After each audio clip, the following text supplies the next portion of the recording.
recently have 50 Cent coming out confirming that he does have more dirt on Diddy, that he didn't even get to put in the 4 episodes on the Netflix Diddy documentary. And since it's 50 Cent, it's so hard telling what in the world he all has, but he said this in reference to the video footage that he got of the man recording Diddy before Diddy went to jail. And on top of all of this, he said more people came forward to him with allegations that didn't even make it into this Netflix Diddy documentary. And he alluded that he is about to drop this all on YouTube. He sat down to explain some of this on the Sherry show yesterday, and she said, "It shocked a lot of people to see this personal footage of Diddy. I know 50, the way you run. This cannot be all that you have. Is there other stuff that has not been shown?" He said, "Yeah, well, there's some stuff that couldn't make it in because there was only 4 episodes in the Netflix Diddy documentary." And then Sherry asked 50 Cent, "Does this mean that there's going to be a part 2 of the Netflix Diddy documentary?" And he said that he's just going to put it on YouTube. This was not the only time in this interview that this man said this. Like, he is sure on YouTube for whatever reason, and he was even laughing about it. And in my opinion, I feel like why he wants to put this on YouTube is because Netflix probably wouldn't let him put in certain things because of liability. I think this is one of the main reasons why some of the things weren't talked about in the Diddy documentary. But like I said, also, he is cut down to a certain amount of time. Netflix gave him 4 episodes, so he has to put everything in those 4 episodes. She asked him, out of all of the people that were coming forward, have there been any new tips that you have gotten since it's been released? He said, "Well, yeah, everyone starts to feel a little more comfortable when they see other people telling their truth." The part with Jay, I go, oh shoot, like to us, black excellence, right? that had to be there. We getting tighter, you know what I'm saying? And united we stand, and ain't nothing else. Black excellence, they're sitting there like, yeah. It's a billionaire brunch. Oh, Like, I hate you, man. unaware of anything going on here. This is the one time I'm gonna be with you this year. Yeah. Come on, bro. 50 Cent doesn't play defense. While others in the industry work overtime to protect their spots and dim the lights on people around them, 50 is out here building, pushing his circle up with him and making moves that actually matter. That's the kind of energy that turns pressure into fuel. Now, the whole industry is watching. After 50 announced a follow-up documentary digging into the power structures that have quietly run things behind the scenes, Beyoncé's camp is reportedly on high alert. Alliances that used to be invisible are suddenly getting scrutinized, and people who never had to answer for anything are starting to sweat. The big question everybody's asking, what does Beyoncé do next? Does she redefine her public position, create distance from the fallout, or step back entirely to protect everything she's built? The industry reckoning is no longer theoretical. It's happening right now. And 50 made it clear he's not impressed by trophies. "I got the checks," he said. "I didn't get to like Jay got trophies, man." His point was sharp. Sign the contract, play the game, get the award. Don't sign, you don't exist on that stage. Then the story shifted somewhere wild. He described a moment in Vegas where he was mid-conversation with Jay-Z, and Beyoncé literally jumped in, not figuratively. She came off a ledge or a windowsill and stepped right into the middle of their conversation. I'm like, wait, what is she doing? That's me and Jay-Z stuff. This ain't got nothing to do with you. That secret little Diddy footage that he paid from the videographer that Diddy didn't pay, they are saying 50 has footage that will not only add more time to Diddy's sentence, but Diddy might not ever come out. Listen up, check this out. Now y'all know that footage that where Diddy is behind the scenes talking to his lawyer and all of this stuff, and people are like, damn, what was Diddy recording it? Well, Diddy was recording it because he thought he was about to beat the case, so he wanted to do a Netflix documentary. Didn't pay the guy, and then 50 got all 140 hours of footage of secret Diddy tactics. 50 said he didn't know how to respond. Beyoncé wasn't just standing there either. She came like she meant business. "I thought something was going to happen," he said. He even joked that 50 was lucky Solange wasn't there too, because that would have been a whole different situation. Jay-Z reportedly saw the attention building in his direction, but didn't expect 50's documentary to come loaded with this much material. The release hit the industry hard, and the word is that there's even more content already sitting in the vault, with additional projects already in motion. 50 Cent has gone on record saying his archive on Diddy runs way deeper than what made it into those 4 Netflix episodes. That's got some of hip-hop's heaviest hitters nervous, and honestly, it's not hard to see why. He sat down on the Sherry Show and broke it down. Sherry flat out asked him if there was more footage that never got aired, and he said yes, some material just couldn't fit inside the 4-episode limit Netflix gave him. She then asked whether a part 2 was coming to the streamer, and he basically laughed it off and said he's putting the rest on YouTube. He said it more than once in that interview, and he seemed pretty confident about it. My take? Netflix probably pumped the brakes on certain things for liability reasons, and YouTube gives him full control over what goes up. Sherry also asked if new tips had come in since the documentary dropped. He said people start opening up once they see others already telling their stories. More folks apparently came forward with allegations that didn't even make the final cut of the documentary. Yo, man, how 50 get, blah, blah, blah. Yo, Puff, take this out on that. Let me explain something to y'all. All right? Whether it's NDAs, whether it's whatever. When these young boys come in, first of all, he only deal with young videographers because he want to rob them, and he know that they want the opportunity to follow Puff Daddy, P. Diddy. They want that opportunity. So they get him at a low price anyway. But when you stay out so many hours a day, Puff wants a videographer with him 24 hours a day on call.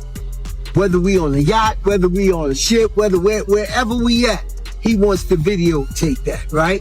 So now, they come to agreement. They come to whatever the pay is going to be.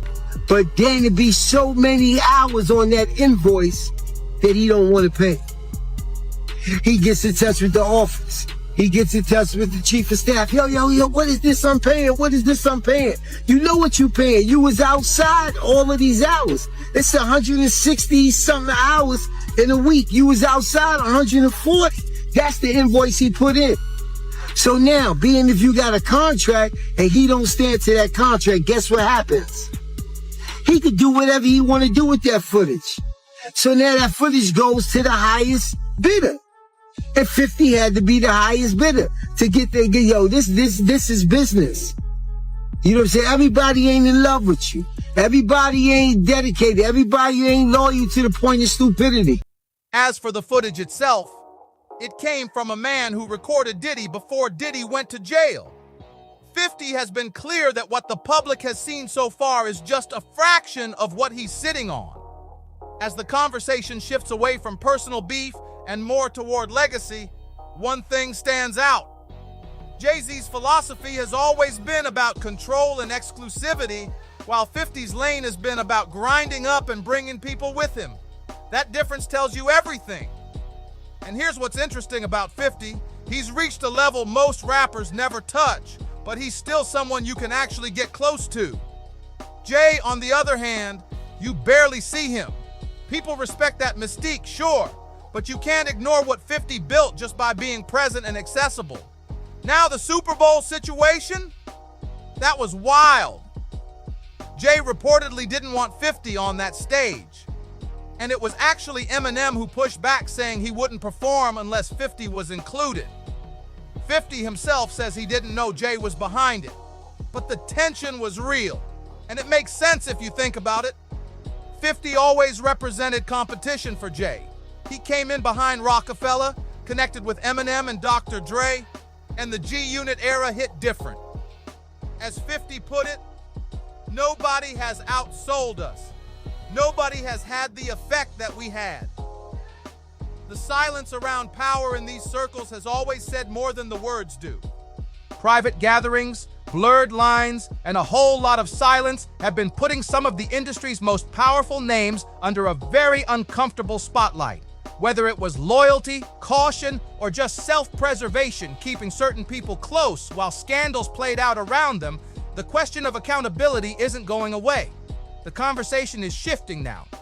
Less about wild headlines and more about who knew what, when, and why nobody said a word. Piers Morgan put it plainly. These people aren't here to defend themselves. And the Carters, still nothing. Beyoncé is reportedly losing hundreds of thousands, even millions of followers by the day. And she's out in Paris acting like everything is fine. Is it her place to speak? Maybe not, if speaking could put her in legal jeopardy. But the silence is loud. Some people aren't holding back on their opinions, though. You heard the statement that, Jay lawyer came out with about how he wasn't really friends with Diddy. From your point of view, was they really friends or no? How close was Diddy and Jay-Z?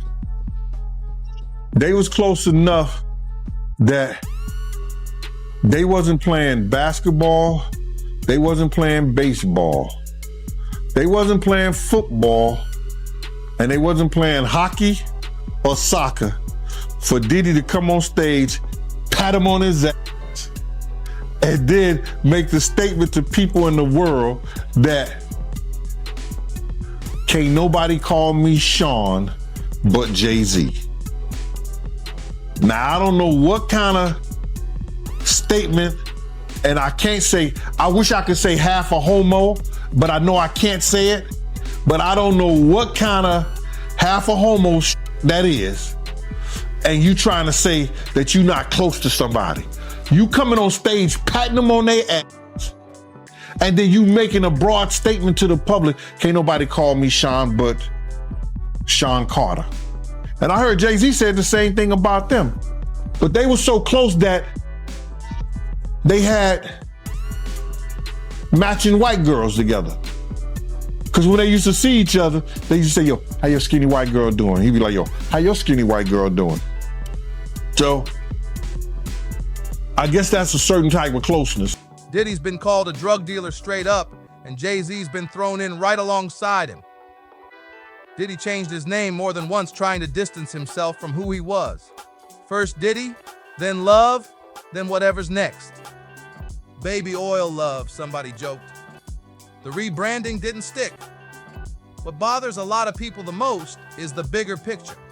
Young talent getting shaped by powerful figures in environments where the rules seem to bend depending on who you are. When success comes that early, and your mentors are that untouchable, it warps your whole understanding of what's normal.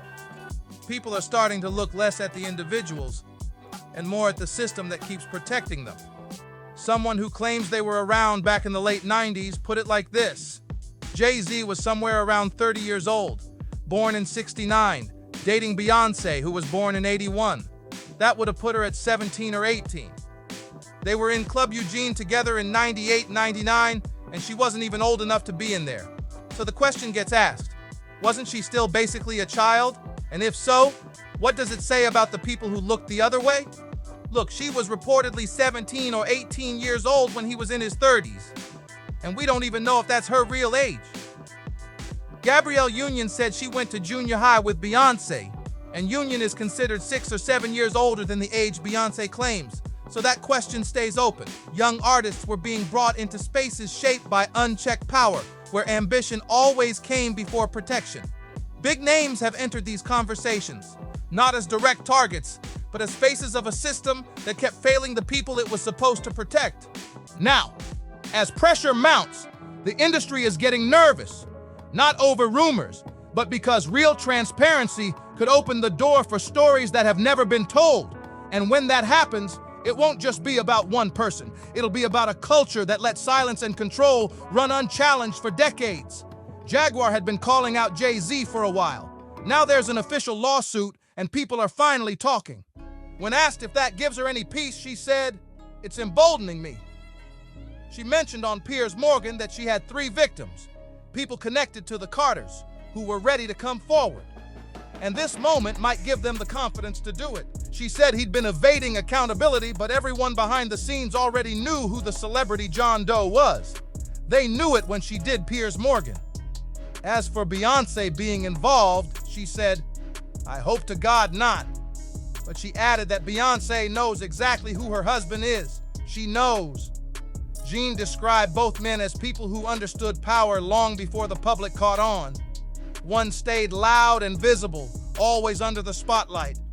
The other worked quietly, through boardrooms and private conversations, staying close to institutional power while keeping his name out of the noise. That's exactly how someone builds influence that protects itself. And here's what's wild. Diddy used to genuinely hate Jay-Z. So what did B say, or she was just staring at you? Nah, she came like she was ready. Like I thought something was gonna happen. And I'm like, yo, whoa. She's throwing me off now. Cause I don't know exactly how to respond to this. You are still Beyonce. I'm seeing all this stuff going, she going, what is this guy say? I'm like, wait, what happened? I look at Jay, he go. Hated him so much he was pushing J. Rule to go at him back in the early 2000s. Did he always talk down on Jay when you were around? Yeah, when he was trying to get Ja Rule to go at Jay? Was there a reason for it? Honestly, I couldn't tell you. Big had just died, so maybe that had something to do with it. But my read, if he kept those two beefing, he could slide right up the middle between them. That's some snake behavior, straight up. Gene broke it down like this, and it makes sense once you hear it. Jay-Z is almost never in a vulnerable position, and that's not by accident. While Diddy built his power through constant visibility, being everywhere and knowing everyone, Jay did the opposite. He stayed back, limited access, and picked his spots carefully. One man built through presence, the other through restraint. Now, from your point of view, were Diddy and Jay actually close? Or was that just public perception? Because Jay's lawyer came out saying they weren't really friends. Were they close or not? Look, they were close enough that Diddy came on stage, patted him on his backside, then turned to the crowd and said, nobody could call him Sean except Jay-Z. That's not something you do with somebody you barely know. And I heard Jay said something similar back. They even had matching situations going on. Because whenever they'd see each other, they'd say, yo, how's your skinny white girl doing? So call it what you want, but that's a certain kind of closeness right there. If Jay-Z had one miscalculation in an otherwise sharp career, it was letting himself get tied to the wrong circle. And right now, that association is being looked at a lot more closely than it ever was before. Know people in the industry, been around for a long time, was there when he first started dating Beyoncé at 17, 18, he was 30-something. You didn't know his age. I look back and see how old Jay-Z was. I think Jay-Z was born in like 69 or 67. Something like a 67 right there. 69. I think he was born in 69. Beyonce, they say she was born in 81.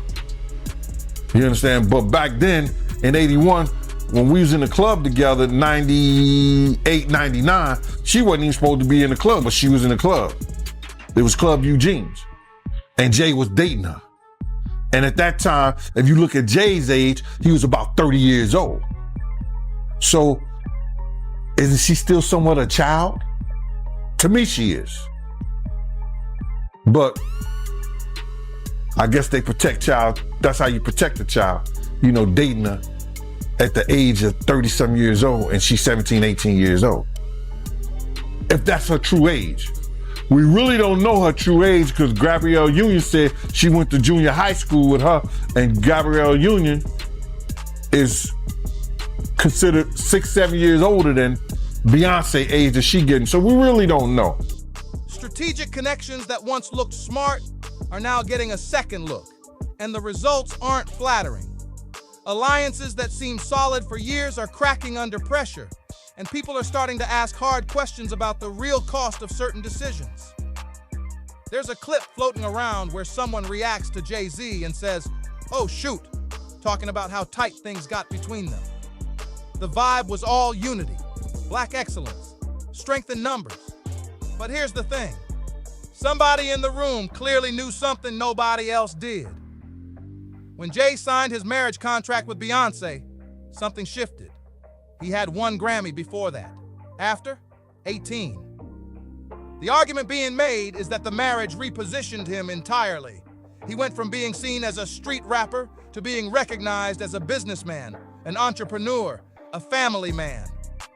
Beyoncé's position changed how the industry looked at him, and the accolades followed. Placing your trust in the wrong person can be the most expensive mistake you ever make. Relationships that were built on loyalty are suddenly liabilities. And the fallout doesn't just stay personal, it hits professional circles too. Self-preservation becomes the priority, and anyone caught in the way pays the price. That's exactly what happened between Diddy and his former defense lawyer, Mark Agnall. Mark is the reason Diddy didn't get life in prison. Genuinely. His legal strategy was brilliant, and Diddy repaid him by hiring a videographer to document his life without ever telling Mark, and that videographer recorded phone calls between them, conversations Mark clearly believed were protected under attorney-client privilege. Piers Morgan said it, they're not here to defend themselves. Do you think the Carters will speak about any of this? About Beyonce what's going on? is losing hundreds of thousands, millions of followers every day, and she still hasn't said anything. Just pretending like life is great in Paris. Is it her place to say something? I mean, probably not, considering she's gonna be indicted for anything she would say. These are criminals. Diddy is a drug dealer, and so is Jay-Z. The proof is there. How many up people does he have to be aware of before people see him for who he is? It seems like these artists are trying to run away from their past. Diddy changed his name multiple times to say, that's not me, I'm trying to move beyond Diddy, I'm love now. What kind of love? Baby oil love? Baby love? Explicit love, hey! The client holds that privilege, not the lawyer. But Mark's reasonable expectation was that those calls were private. Diddy crossed a line there, full stop. Mark Agnall thought those conversations were completely private. He believed he could talk to Diddy not just as a client, but as a real person, guiding him through the period leading up to his arrest. What he didn't know was that Diddy had someone in that room recording the whole thing. And while Mark is sitting there saying, "You are screwing this up, you are messing up this case, we're losing," Diddy's practically performing for the camera instead of being straight with his own attorney. On top of that, there are reports that people are actively trying to block an upcoming documentary. The concern is around how certain footage was obtained and whether it should see the light of day at all. The other side is pushing back, saying everything came through proper channels from a long-planned project that fell apart over internal disagreements. What started as a dispute over ownership and money ended up opening the door to outside players, and suddenly that unused footage became a whole lot more than just unfinished content. Now 50 Cent broke down exactly how this kind of thing happens, and it's worth paying attention. He said Diddy specifically went after young videographers because he knew they wanted the opportunity to be around him, so he could lowball them on the rate. That's step one. Step two is the hours. When you're on call around the clock, whether it's on a yacht, a ship, wherever, those hours stack up fast. The invoice comes in, Diddy sees it, calls the office, and suddenly he's questioning every single line item. What is this I'm paying? You were outside 140 hours? Not 160. And just like that, he refuses to pay the full amount. It's kind of funny to me, man, is that Diddy used to hate Jay-Z. He hated Jay-Z enough when he was trying to get Ja Rule to go at Jay-Z. This is back in the early 2000s. Did Diddy always say negative things about Jay around you? The time he was trying to get Ja Rule to go at Jay, yeah, he was. They worked it out. Was there a reason behind it? I couldn't tell you the reason behind it. It's probably because Big had died. I don't know what it was, man. I don't know why he wanted Ja Rule to go at Jay. I guess if he kept them beefing or kept them into some bullshit, he could rise up in between both of them. You know what I mean? It definitely was some. But here's where it flips on him. If there's a contract and he doesn't hold up his end of it, that videographer can do whatever he wants with the footage. It goes to the highest bidder. And according to 50, he was that highest bidder. His whole point was simple. This isn't personal, it's business. Not everybody is loyal just because you gave them an opportunity. Not everybody is built for loyalty, and not everybody is built to last. There's growing speculation that this documentary could signal a real shift, both personally and professionally, for Beyoncé behind the scenes. She spent years guarding her reputation, slowly rebuilding public trust, and keeping her brand intact through situations that would have broken most people in this industry. But sources say this moment hits differently. This isn't just another scandal she weathers quietly. It feels more like a moment that could push her toward a clean break, driven by a need to protect her legacy and her independence on her own terms. Fans have been raising serious concerns about the dynamic between Beyoncé and Jay-Z for a long time. The grooming accusations, the control, the cheating, the trust issues, none of it is new. But it's all being looked at with fresh eyes right now, and the pressure is mounting in ways that are harder to ignore. Jay-Z is facing a level of scrutiny that almost nobody in his circle has seen before. For 25 solid years, he moved through this industry largely untouchable. That era appears to be over. One observer put it plainly. This is the first time he's not getting a pass with white media. He can control black media because a lot of them either work for him or do business with him. But the great champs can't get him out of this one, and neither can Charlemagne, because those are the guys that hold him down no matter what he does. So he's got to get to People Magazine and Entertainment Tonight right now, because they're on his head. And the real question isn't just about the heat he's under. It's about the timing. Why now? Why is this the moment everything is landing at once? I don't know why they stay on his head so hard like that, but I've never seen him in a position where he actually has to come out and explain himself. How do people feel about that statement he released? Honestly, it didn't sound like much. It felt long for what it actually said, and there wasn't a lot of substance behind it. Right now, his silence is the worst thing going for him. If he's innocent, he needs to step up, take real questions, and tell his own side instead of letting that lawyer do all the talking. Meanwhile, 50 Cent posted a teaser on Instagram hinting at the next phase of his documentary project, and the focus is shifting straight toward Jay-Z. That announcement stirred up a whole new wave of speculation. There's also a growing belief that Beyoncé may be approaching a strategic crossroads, not an emotional one. If the heat from past association starts threatening her legacy and long-term vision, walking away becomes less about feelings and more about protecting everything she's built.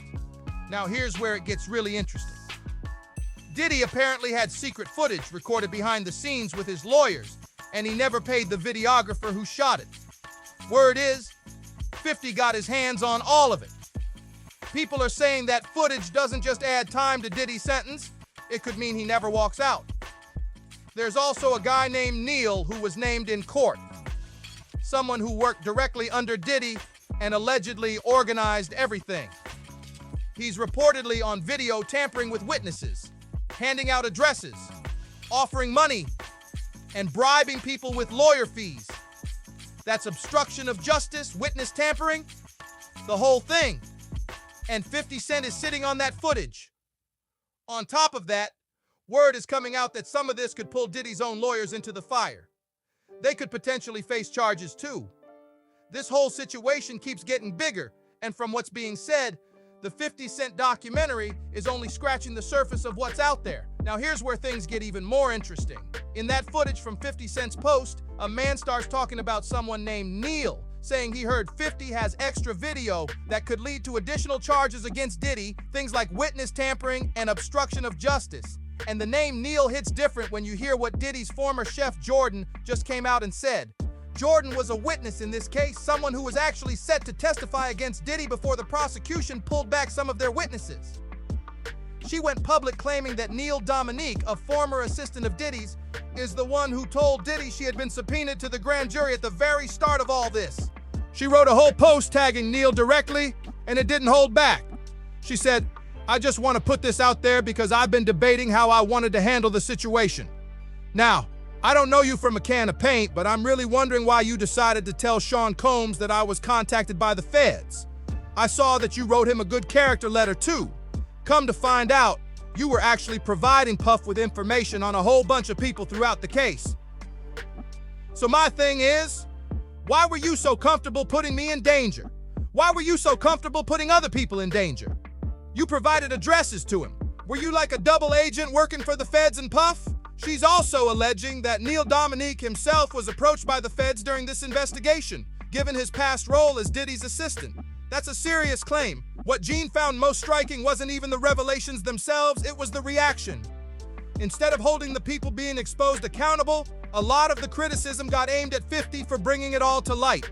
Exposure got reframed as provocation. Transparency got treated like betrayal. In Gene's view, that pattern says something deeper about the culture.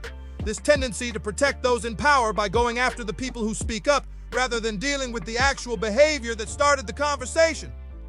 Look, this man could fly anywhere on the planet and have his pick. Beautiful women everywhere, happy to give him whatever he wants. So why would anyone lose sleep over this one situation? Nah, it runs a lot deeper than that. Most of these guys just won't come out and say what's really going on. The real question now is what Beyoncé does next. Does she step back and protect everything she spent decades building, or does she stand beside Jay-Z and take whatever heat comes with that? And if 50 actually has the kind of material he's been teasing, the fallout could go way further than anyone's ready for. This story isn't close to over. Drop your thoughts in the comments, let's talk about it, and see you in the next one.